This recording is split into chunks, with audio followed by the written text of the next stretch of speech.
I would encourage any new fellow to start their, volunteering experience and effort, from there, because it's a great way to get involved.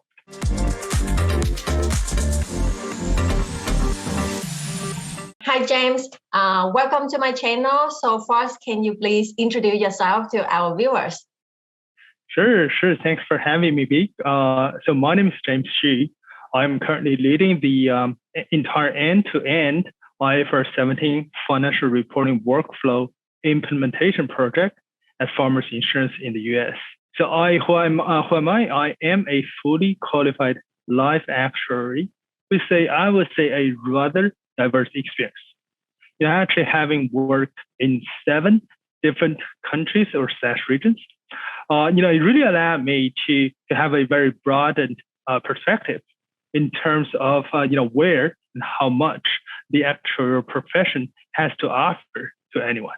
So my current role, right, includes a very good mix of technical, project management, and relationship management aspects of any role, right? So, which I would say suit my personality fairly well, as I am someone who really enjoy working with people and helping them to overcome different challenges at hand and achieve a collective good, for the broader team.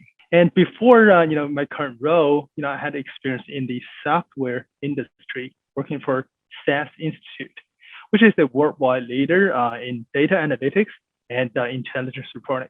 And before that, I was probably more on the traditional actuarial side and handling tasks like pricing, valuation, ALM, investments, and in different fields like direct insurance, reinsurance, and consulting firms.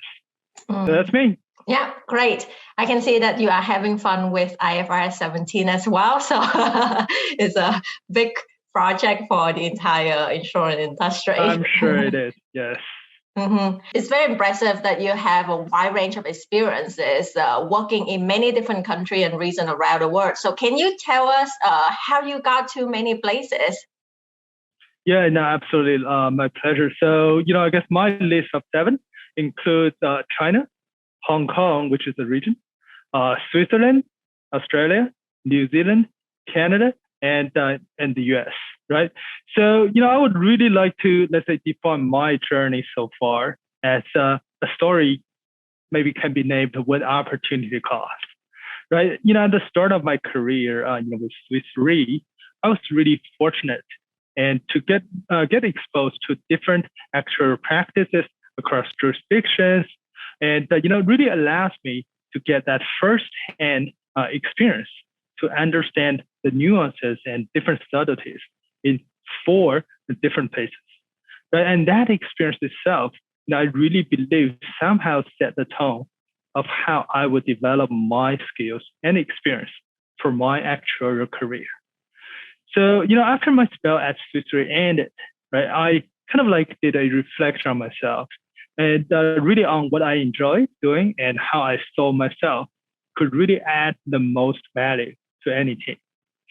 So upon that exercise, right, I concluded that one of my biggest strengths would really come from the broadness of my different topics or our experience, rather than any deep diving into one or a few particular topics. So you can see that as more of a generalist track, right, if you like. So that kind of track would really suit me and the company the best. So immediately after realizing that, I was in Sydney, Australia back then. So I looked across the Tasman Sea and explored the opportunities in New Zealand, which, again, if I look back now, I would define that as one of the most important decisions I've ever made. Both from a personal and, I guess, professional side. On the personal side, I met my lovely wife in New Zealand, and she's also put up with me and moving across the Pacific Ocean to Canada and then down the Atlantic one with me. So, but equally importantly, right, I got some really critical, I would say fundamental hands-on understanding and experience on the very much traditional actuarial exercise like pricing and valuation. So I think that experience and exposure really laid the foundation, right, for my future actual work and allowed me to have a very solid ground to really have a very meaningful and insightful conversation and communication and very much effectively with any audience, right? So obviously, since my experience was spent over 15 years, so I don't want to risk boring you or the audience on this channel. So essentially, I would definitely fast forward on my North American experience. But if I may, and if there's only one thing, that I can highlight, it would be the vast, diverse opportunity the market has to offer, and really following my passion, right, to learn and excel, relearn and re-excel.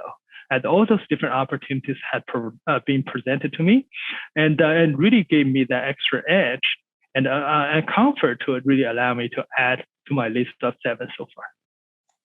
Okay, that's great. So I guess to clarify, you started off in Asia first, and then you went to Australia, New Zealand, and then you decided to move to North American market. Is that correct? Absolutely. Well, I guess the reason why I chose Australia and New Zealand first is because I studied there.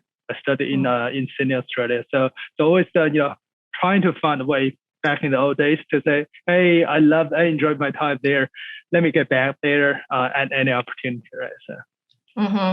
So as you work in many different places, what are the similarities or differences from those experiences that you can share with us? Of course. So I would say similarities is probably the easy one because you're doing actual work, right? So you have to understand the underlying product. You have to understand the risk you're actually covering. So those are all good, right? But I would really love to focus on the let's say the different subtlety that differentiate different markets, right? So, and if I may bring out, let's say, the very little part left in me, on the structure part of me, and really subcategorize my experience so far, or different markets so far, I've worked in 3 different buckets, right? Asia Pacific, continental Europe, and North America. So by geography.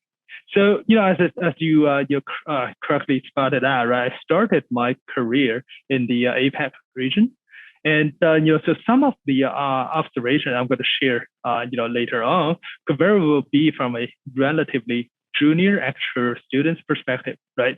But what I found was that the actual work and the experience was actually already quite diverse in a slightly different way than the North American market. Right? It was diverse, and in a sense that if you're lucky enough to be in the right place at the right time, you're really able to grasp a much broader exposure to maybe different industries and different practices within a reasonable short period of time, right? So now, again, maybe what I'm going to share later on now is also something that's probably due to a relatively lack of qualified actual resources, in the region back in more than 10 years ago. But I do believe it was kind of indeed a more of a opportunity-driven environment back home. So this, I would say, even includes Australia and New Zealand, where, in most people's mind, actually sometimes may be considered as a more westernized and or matured insurance market on its own, right? But I would say, given the close proximity to the rest of Asia, both industries really were influenced in a way that, like it or not, endorsed, what was going on elsewhere in the region.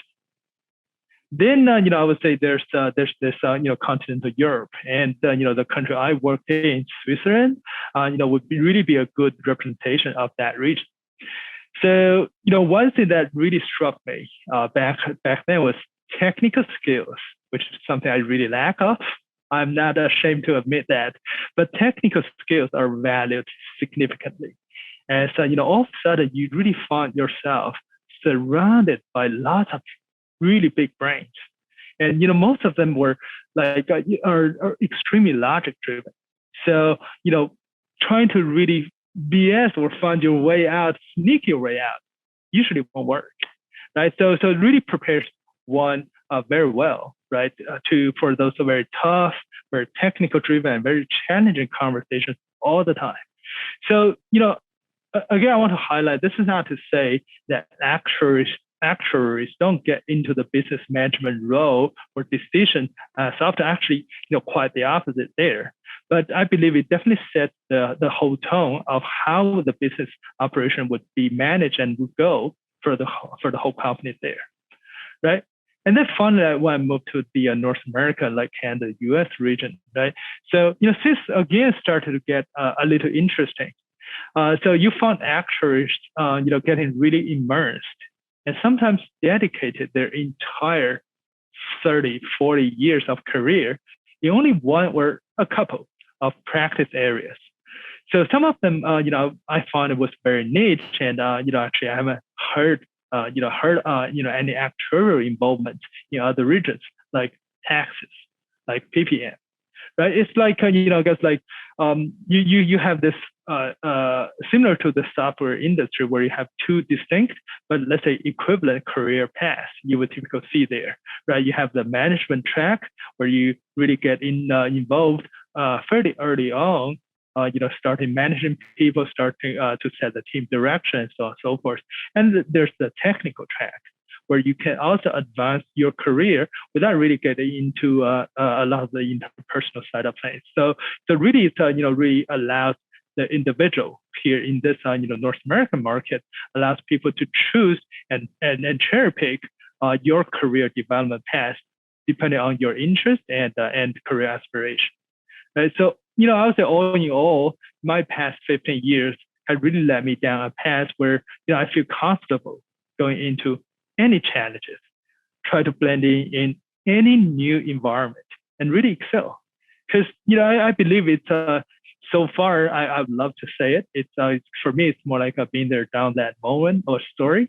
So I could really I guess like really see how things could have been done, or I guess that was done in a prior role or experience, and really see how things would be developed. But I could never have achieved the state, without my actual qualification. Hence I am personally extremely grateful for that. Mm-hmm. Yeah, I think you raised a few interesting observations as I also like observe in the current emerging market.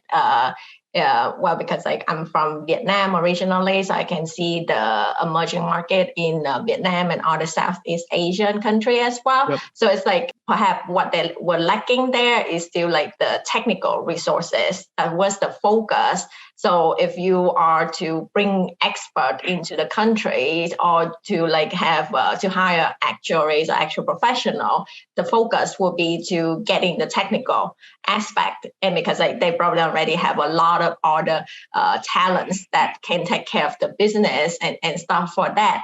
And when we at the and then again, like because like there's not much there's a lack in talents in supply of actual professionals, and that's why everyone have more exposure into more different products and markets and everything. So it's just a more broader experiences than here. And why here we have a lot of actuarial staff and stuff. So it's easier for us to just like specialize because like we have hundreds and perhaps like even thousands of people working. Yeah, no, I would say the ecosystem would definitely be different, right? So here, you sort of already have a life cycle where you, quote unquote, generate your actual resource or supply by, really working together with, accredited universities who actually, had its own system to really, filter, identify, core and, valuable actual resources supplied to the industry, and who in turn grow and expand into different areas. And then, I guess like the kind of the cycle continues. But back home, I would say it's probably not there. There's definitely similar practices being, I guess, that was going on. But I would say it really takes time, for us for the different countries or industries to really reach that state, that mature state, where you can see, okay, yeah, now I really have 500 to choose from, rather than say, and to kind of feel like there's 50 roles, rather than say, oh yeah, I have maybe 20 roles, but I only have 10 people to choose from. Then each one have to take on at least 2, if not more, right? Yeah, absolutely. Yeah. So it's like, as we're talking a little bit about like the course and education system, so you are a fellow of the Canadian Institute of Actuaries, a fellow of the Society of Actuaries, and also a fellow of the New Zealand Society of Actuaries. So I'm interested in like, how can one become a qualified actuary in New Zealand? Of course. So, well, unfortunately, I don't have a very exciting story to share there, because it's actually not as hard as getting the let's say the FSA or FIFA, the UK one, the fellowship there. So since there wasn't really any exams involved, if you like, right? So all you have to do was to really become to become a fully qualified actuary in New Zealand, is to really get through the exam system and qualify there from another internationally recognized actuarial body, like the Society of Actuaries, the Casualty Actuarial Societies, or the Canadian ones, and then apply that with your New Zealand working experience certification, certified by your boss, and then you pretty much got it. Right. But I guess the one thing I do like to highlight is a very encouraging trend that I've been observing that is happening in New Zealand so far, or in the past few years. It's really, I've seen more and more, let's say, FSAs in particular, working and qualifying in the country. And during my time, I think the Society of Actuaries on the life actuarial practice side was definitely less of a theme, right? And most others I knew back then were either qualified through the UK system or the Australian exam system. And so the US one somehow was a little frowned upon, even because the practice could be say, well, why we don't really care about the US system, because some of the products are not really applicable to us.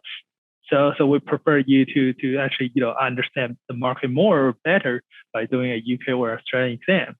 So I guess back then, I think, if I recall correctly, there were like just over double digit of actuaries or actuarial professionals coming from the US system, and most of them actually moved to New Zealand.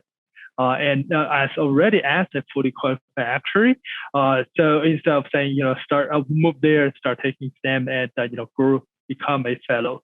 So I would say in my opinion, that's a really big achievement and big sum up to our SOA and CAS international outreaching team there, and for really reaching that awareness and acceptability beyond North America.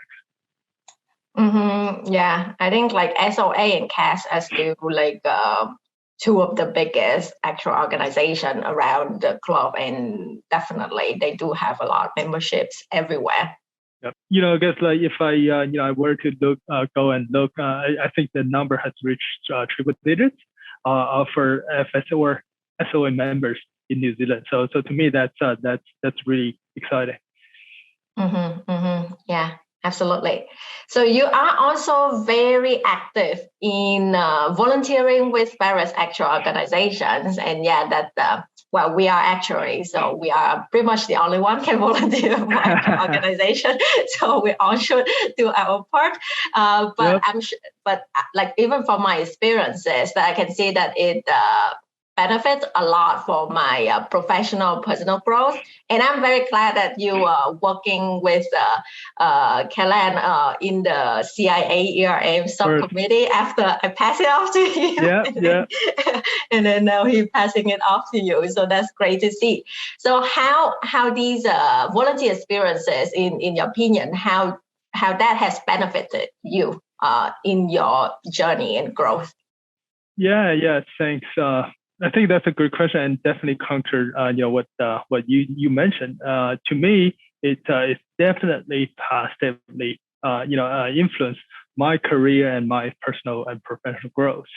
Right. So, but I guess like I'll start how I started this whole volunteer thing, and let me say this because I think that's really how lots of other people, start their volunteering experience. I got into volunteer in the first place because of those grading trips, those free trips offered by SOA, especially during winter to those warm places like Orlando or San Diego. So, to me, I was like, okay, well, it's free trip, and you also get sort of like the authority to say, okay, yeah, I get to decide who becomes the next FSA. I mean, that feeling again, kind of got me a little, right? So I would say, you can imagine, those are kind of opportunities to really, be there and really contribute your part, whilst actually, enjoy some, obviously concrete benefits, right? And also getting the opportunity to network and get to know other FSAs in the whole region was really appealing to a new fellow. So definitely, I would encourage any new fellow to start their volunteering experience and effort from there, because it's a great way to get involved. But over time, though, right? So I think the excitement of doing just that, it would wear off, because as you get older, you're like, okay, so Orlando again, man, not so much.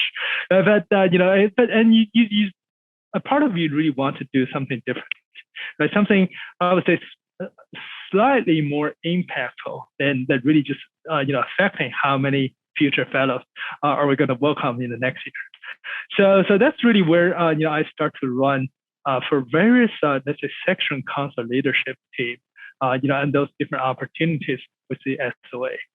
It's like your chance to run for a mini government, right?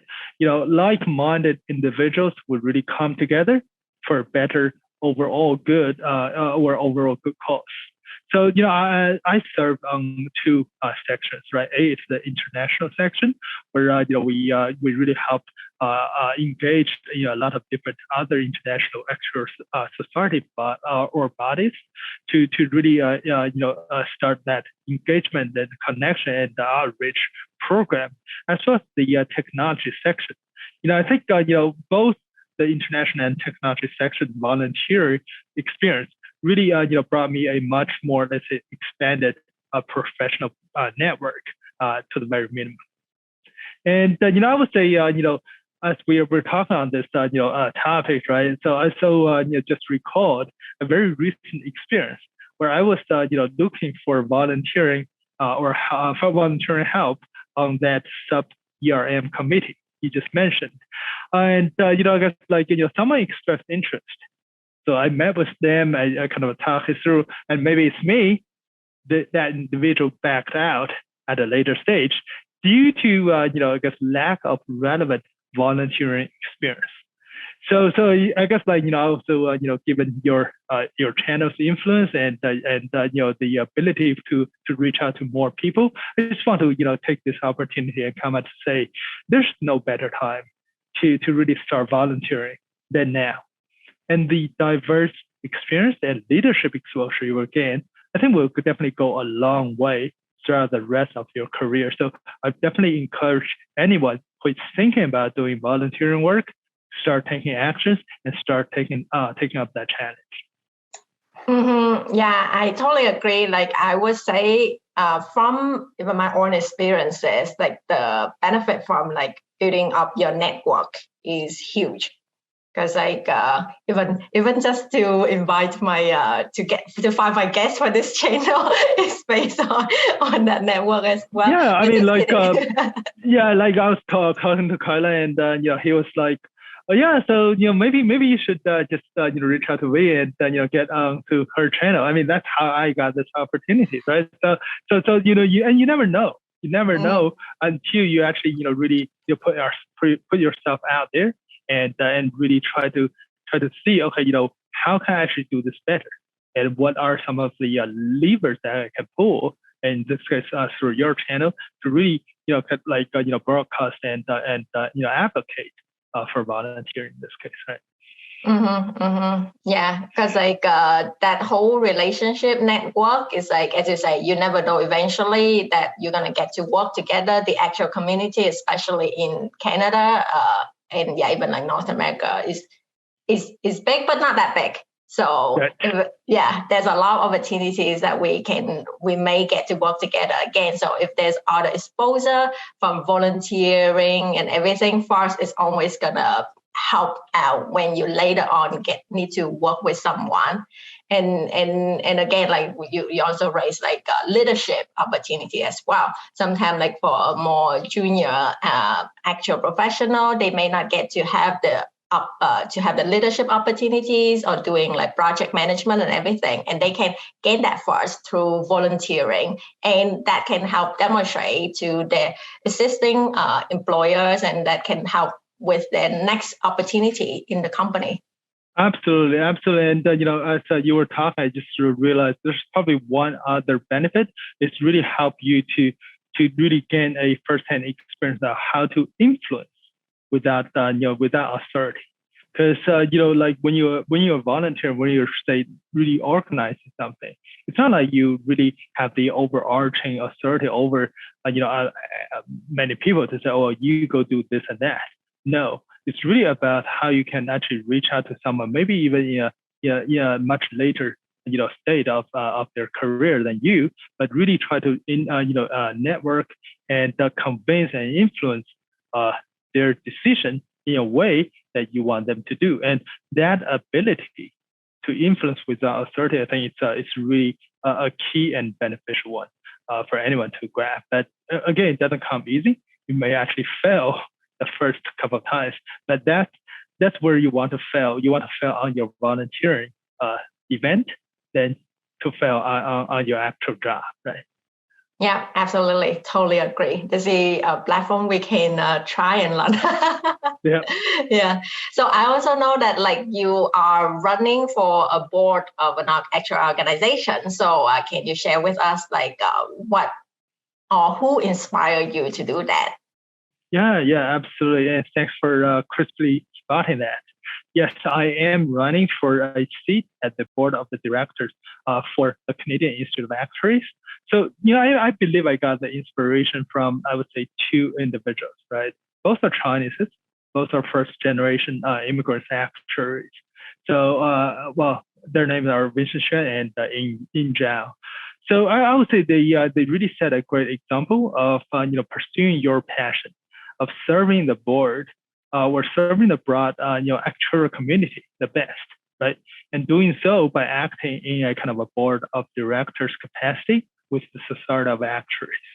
So I see them, I know them personally, and I see them as a great example to myself, and definitely would love to follow their footsteps for the path they set already for others, right? In doing the same thing with the Canadian Institute of Actuaries. And probably another good question to ask would be, why now? Why didn't you do it 10 years ago? Why didn't you wait a bit longer, right? So I think I guess like it ties to my earlier comments. Say, well, there's no better time to volunteer than now, and there's no better time to really pursue your passion, what you want to do, than now. And also I guess like on the other hand, I also see I really seeing I guess like I've been progressing well on my career and also my volunteering journey, right? So definitely would love to have and take the opportunity to upgrade a little to the next level and really integrate my have the opportunity to integrate my international experience. We talk about, and with the extensive Canadian insurance market understanding, and put them together and really bring out the best, from of all worlds in this capacity, as a board of directors. That's why, I guess I really want to run for it and really want to succeed. Yeah. I wish you best of luck for that. I'm going to need your support as well there.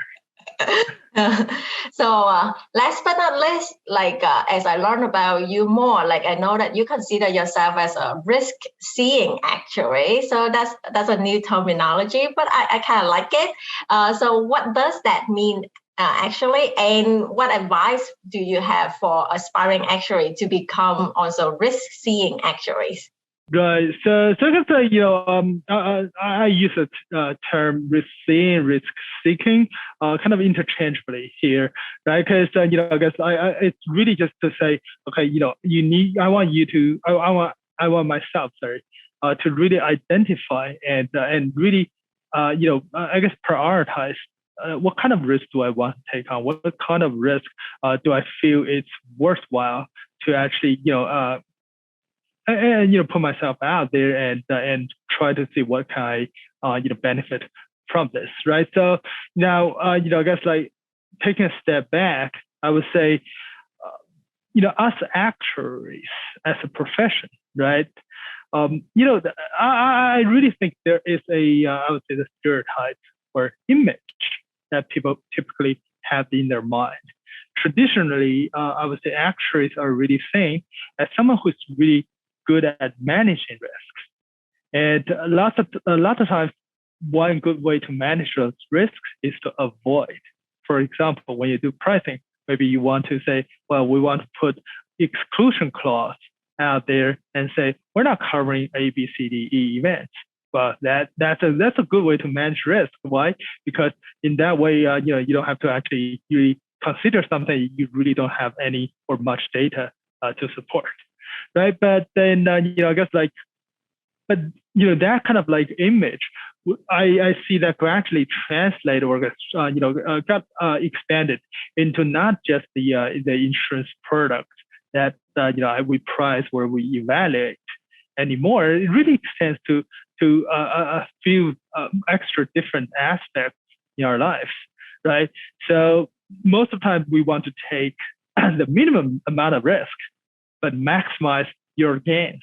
And by doing, how can you do that? You really carefully calculating the risk you're considering taking with all these pros and cons, and what the quote unquote expected returns, and then all of those other good stuff, right? And then determine the optimal path for you to get there. So I guess like me on the other hand, probably falls slightly outside that let's say the range of risk averse actuary. And as immature as I am, unfortunately, I'm sitting on the wrong side of the spectrum, the risk-seeking side of things. So I guess I take good opportunities presented to me, as long as I see some benefits that I want to actually say grow, or I guess I want to gain. It could be being financial, being progressional, and at times just because someone I respect told me I should go ahead and do so, I would rise up the challenge and really conquer it, right? So the first couple of times were extremely scary. I wouldn't lie. So because you just don't know what you got yourself into, right? But once you mastered the trick of how to conquer the learning curve fast enough and to make a significant enough contribution, so somehow it becomes my new comfort zone. So it's like I can now confidently say because of this risk thing nature of me, I can add value and add value fast at any place at any level. So I guess like that would be the sole key benefit I see from being a risk-seeking or risk-seeking actuary, is that you really are constantly expanding your comfort zone, and the bigger your comfort zone is, the more well-rounded and the more value you can add to the broader community, to everyone surrounding you, right? So I would say for anyone out there who are also thinking about doing just that, right, I would definitely recommend maybe let's do an honest assessment for yourself, and maybe ask others to do that assessment on you, because we typically tend to overrate ourselves. I overrated myself a lot. But I think I guess there could be a order of a list of questions that we could try to answer, and to really see if this risk seeking path is really something suitable for you, right? So A is probably just doing something new and uncertain excite you. And what do you do when you face different challenges? And the next question would be very, very interesting because most of us, would answer, oh yeah, doing something new always excites me. I always do good and always, look it straight in the eyes of the challenges. But, I guess I think, really give yourself, try to find yourself 5 examples, concrete examples, or occasions, right, where you really survived and excelled in those challenges. Right? And if you can really find yourself, oh, I have abundant of examples of that, then maybe it's really something you're really good at, and you should really consider doing more, right? And then if you have already identified 5 example or occasions, ask yourself this: would you do it the 6th time? No, you probably won't. You won't just navigate as smoothly as the last few times, because you are going to experience something different. You are going to face new challenges, and it's really a matter. It's really, I guess, about how you actually go approach and resolve the problem. Then what problem are you solving, right? So last, but probably I would say also the one of the most important one is to really learn everything you could in all those previous challenges, right? Because a lot of times we get the job done using the 80-20 rule, right? We say, okay, we solve the 80% of the problem, we're good to move on. But usually it's the last 20 where you guys it takes longer, and but you can actually really gain more insights from it. So I would say I guess it's really about to have a very clear understanding and definition of yourself before you choose to say, okay, I want to be more risk-taking. I want to really go and experience different things. Mm-hmm. Yeah, I would say what resonates to me is sometimes you have to push your boundaries in order for you to grow. So it's in a way, when you're seeking for new challenges and new opportunities, to go to the unknown is you really pushing that limit and to take it on and to try it out to see can I do it, and then that's when you can learn and grow the most from this. So I know that even for myself, sometimes I'm in very comfortable position, and it's also the mindset, right? If you're in a comfortable position, then would you want to seek out for something that you're unsure and how much you're going to gain from it and stuff. But then, as you say, sometimes it's I think from earlier comment is sometimes it's just start taking actions and see how things go. And the main thing is try to learn from your previous experiences, and from any success or failing attempt. I think we all can learn something from it. Yeah, absolutely. To really use a word that's being overused these days is really stay agile, and really be able to reflect and be able to change the way how you do things and how you approach problems, so that you can actually make a better decisions time after time, right? Mm-hmm. Yeah. So thank you again for being on my channel today and sharing your exciting journey and experiences and everything. So thanks again, James, for being on my channel. No, thank you. I'm really honored and really excited about this opportunity, and I hope you had a great conversation, as I certainly did. And good best of luck on your channel. Thanks, James.